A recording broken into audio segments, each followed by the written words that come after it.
Perfect.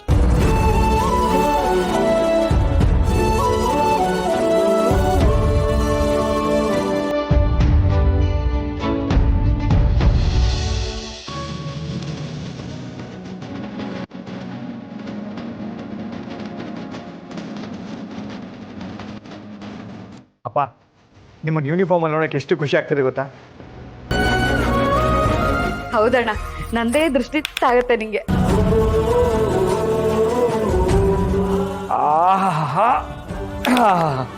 ಇಂಥ ಒಂದು scene ನಾನು ಕನ್ಸು ಮನ್ಸಲ್ಲ ನೋಡ್ತೀನಿ ಅನ್ಕೊಂಡಿರ್ಲಿಲ್ಲ. ನರಸಿಂಹ, ನೀನು ಹೇಳಿದ್ದನ್ನೆಲ್ಲ ಮಾಡಿದ್ದೀನಲ್ವಾ?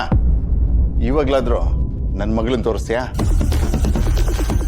ಇರಿ ಮಾವ, ಇನ್ನು ನೀವು ನಮ್ಮ ತಂದೆನ ಸ್ಟೇಷನ್ಗೆ ನಿಮ್ಮ ಜೊತೆನೇ ಕರ್ಕೊಂಡು ಹೋಗ್ಬೇಕು ಅದನ್ನು ಹೇಳಿದೆ ಅಲ್ವಾ, ಮರ್ತು ಬಿಟ್ರಾ? ಕರ್ಕೊಂಡು ಹೋಗ್ತಾರಪ್ಪ, ಖಂಡಿತ ಕರ್ಕೊಂಡು ಹೋಗ್ತಾರೆ. ಅದಕ್ಕೂ ಮೊದಲು ಒಂದೇ ಒಂದ್ಸಲ ನನ್ನ ಮಗಳನ್ನ ಕಣ್ತುಂಬ ನೋಡಿ ಸಮಾಧಾನ ಪಡ್ಕೋತೀವಿ. ದಯವಿಟ್ಟು ಕರ್ಸಪ್ಪ. ಅದೇ ನಿಮಗೆಲ್ಲ ಕೈ ಮುಗಿಬೇಡಿ, ನಾನು ಕರೆಸ್ತೀನಿ, ನಾನೇ ಕರ್ಕೊಂಡ್ಬರ್ತೀನಿ.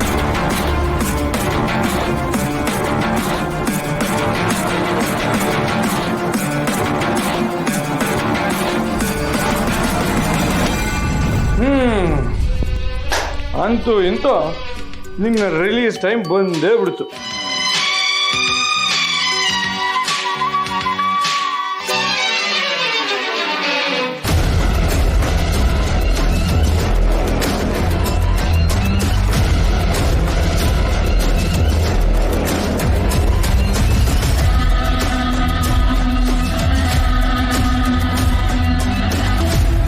ಸಂಜನಾ, ಮಾವ ಸ್ಟಾಪ್. ನರಸಿಂಹ, ನೋ ಮಾವ, ನೋ.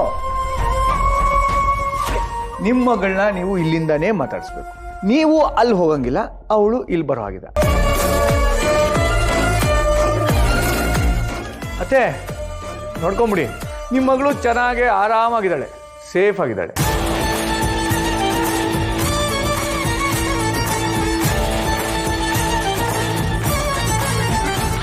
ಸಂಜನನ ನಮಗೆ ಗೊತ್ತಿಲ್ಲದೆ ನಮ್ಮನೇಲೆ ಬಚ್ಚಿಟ್ಟಿದ್ಯಾ?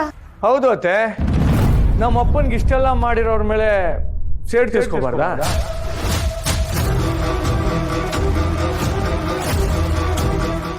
ಅವಳು ನಮ್ಮನೇಲೆ ಇದ್ದಾಳೆ ಅಂತ ನನಗೊಂದು ಮಾತು ಹೇಳಿಲ್ವಲ್ಲೋ? ಅದೇ ಸೀಕ್ರೆಟ್ ಆಪರೇಷನ್ ಅತ್ತೆ.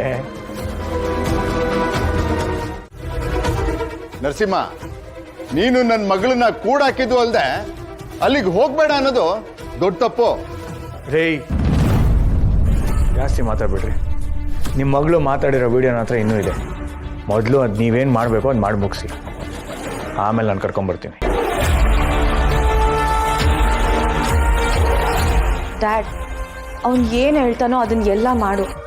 ಮೊದಲು ನನ್ನನ್ನು ಇವನಿಂದ ಬಿಡುಗಡೆ ಮಾಡ್ಕೊಂಡು ಕರ್ಕೊಂಡು ಹೋಗು. ಬನ್ನಿ ಸರ್, ನಾವು ಮೊದಲು ಸ್ಟೇಷನ್ಗೆ ಹೋಗೋಣ, ಆಮೇಲೆ ನೀವು ನಿಮ್ಮ ಮಗಳನ್ನ ಅಲ್ಲಿಂದನೇ ಕರ್ಕೊಂಡು ಹೋಗಿರಂತೆ. ಅಲ್ಲ, ಮತ್ತೆ ನನ್ನ ಮಗಳು? ಅತ್ತೆ ನೀವೇನು ತಲೆ ಕೆಡಿಸ್ಕೊಂಬೇಡಿ. ನೀವು ಮಾವ ಅಪ್ಪ ಮುಂದೆ ಹೋಗಿ, ನಾನು ಅವಳನ್ನ ಕರ್ಕೊಂಡ್ಬರ್ತೀನಿ. ಆ ಜವಾಬ್ದಾರಿ ನಂದು. ಅಪ್ಪ, ನಿಮ್ಮ ಸಾಹೇಬರು ನಿಮ್ಮನ್ನ ರಾಜ್ ಮರ್ಯಾದೆ ಕೊಟ್ಟು ಡಿಪಾರ್ಟ್ಮೆಂಟ್ ಜೀಪಲ್ಲೇ ಕರ್ಕೊಂಡು ಹೋಗ್ತಾರೆ ಅಲ್ವಾ ಮಾವ?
ನೀವ್ ಕೊಡ್ತಾ ಇರೋ ಈ ಪರೀಕ್ಷೆ ಮತ್ತೆ ಹಾಕಿರೋ ಸವಾಲಲ್ಲಿ ನಾನು ಸೋತ್ರೆ ಶಾಶ್ವತವಾಗಿ ಮನೆ ಬಿಟ್ಟು ಹೋಗ್ತೀನಿ.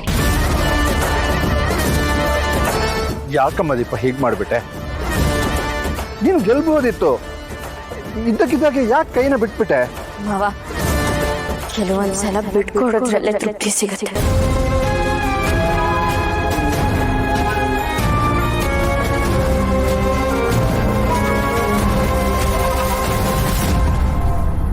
ಈ ಮನೆಗೆ ಯಾವತ್ತಿದ್ರು ನನ್ ಸೌಂದರ್ಯನೇ ತಕ್ಕ ಸೊಸೆ ಅಂತ ಈಗ ನಿನಗ್ ಗೊತ್ತಾಯ್ತಾ? ನಿನ್ ಸ್ಥಾನ ಏನು ಅಂತ ಮೊದ್ಲು ತಿಳ್ಕೊ.